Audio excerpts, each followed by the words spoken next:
Hi, Richard here from Irish Pens. This is our Woodland pen in Irish Whiskey Oak. So, the oak in the pen came from a whiskey barrel that we got from a distillery in Cork, the world famous Middleton Distillery, which distilled some of Ireland's best known whiskey brands. Now, the wood itself has got this beautiful red tinge to it, which has come from the interaction between the wood and the whiskey as it distilled in the barrel.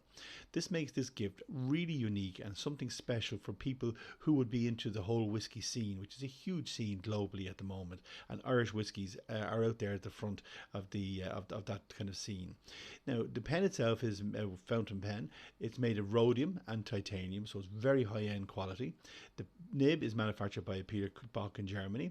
And if you want us to personalize the pen and have it engraved, just click yes, please, engrave this pen. When you hit add to cart, a little box will pop out on your right hand side, and in that dialog box you can add the text you want us to engrave on your pen.